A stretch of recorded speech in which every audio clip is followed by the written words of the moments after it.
Hello friends, நம்ம இந்த வீடியோவில் பார்க்க போகிறது ஜூன் 1 முதல் கேஸ் சிலிண்டர் கிடைக்காது. 2 ஆவணங்களை இணைக்க மத்திய அரசு அறிவுறுத்துகிறாங்க. அந்த 2 ஆவணங்கள் என்னென்ன, கேஸ் சிலிண்டர் கிடைக்க என்ன செய்யணும், இதை பற்றின முடிவுறதை தான் இந்த வீடியோவில் பார்க்க போகிறோம்.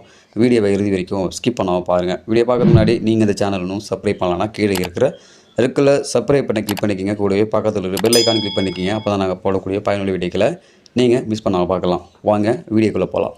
கேஸ் நுகர்வோர்கள் இகேவிசியை மே 31ஆம் தேதிக்குள்ளே கட்டாயம் செய்து கொள்ள வேண்டும். அதை செய்யாதவர்கள் ஜூன் 1 முதல் கேஸ் சிலிண்டர்களை பெற முடியாது. இதனால் நுகர்வோர்களின் பிரச்சனைகள் அதிகரிக்கும். இது குறித்து இந்தியன் ஆயில் ஏஜென்சி வைத்திருப்பவர்களுக்கு எச்சரிக்கை விடுத்துள்ளது. அதாவது ஏஜென்சியின் ஆப்ரேட்டர்கள் கூறுகையில் இந்தியன் ஆயில் நுகர்வோர் இகேவிசி செய்வதை கட்டாயமாக்கியுள்ளது. இதற்கான கடைசி தேதி மே 31 என நிர்ணயிக்கப்பட்டுள்ளது. ஜூன் 1 முதல் இகேவிசி செய்யாத நுகர்வோருக்கு கேஸ் சிலிண்டர் கிடைக்காது. இதனால் அவர்களின் பிரச்சனைகள் அதிகரிக்கலாம். நுகர்வோரின் வசதி மற்றும் பாதுகாப்பை மனதில் வைத்து இந்தியன் ஆயில் பல முக்கிய முடிவுகளை எடுத்துள்ளது.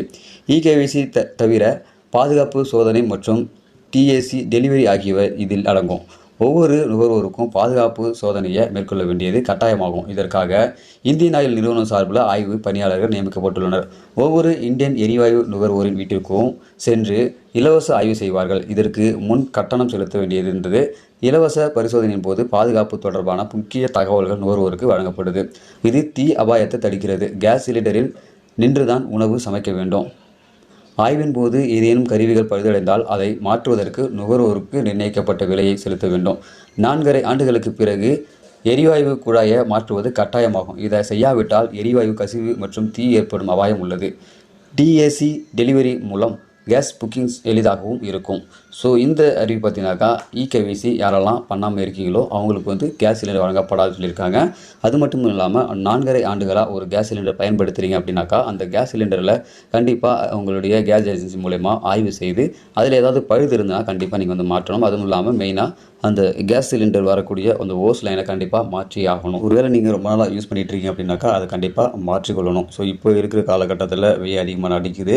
ஸோ இதனால் வீடுகளில் அதிக ஹீட் கிரியேட் ஆகிறதுக்கு வாய்ப்பு இருக்குது. இதனால் அந்த கேஸ் சிலிண்டரோட அந்த பைப் லைன் ரொம்ப வீக்காக இருக்கும். ஓஸ் லைன் எல்லாமே டேமேஜ் ஆகிருக்கும். ஸோ அதனால் அதை மாற்றிக்கிங்க.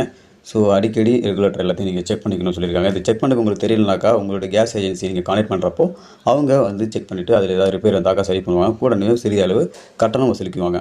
ஸோ இந்த அறிவிப்பு உங்களுக்கு யூஸ்ஃபுல்லாக இருக்கும்னு நினைக்கிறேன். யூஸ் பண்ண லைக் பண்ணுங்கள், உங்கள் நண்பர்களுக்கும் ஷேர் பண்ணுங்கள். இது போல் பயனுள்ள வீடியோக்களை நீங்கள் தொடர்ந்து பார்க்கணுன்னாக்கா நம்ம யூடியூப் சேனலை சப்ஸ்கிரைப் பண்ணுங்கள். மீண்டும் இன்னொரு வீடியோ சந்திக்கலாம். அதுவரை மனிதர்களை மதிப்போம், மனித உயிரை காப்போம். நன்றி.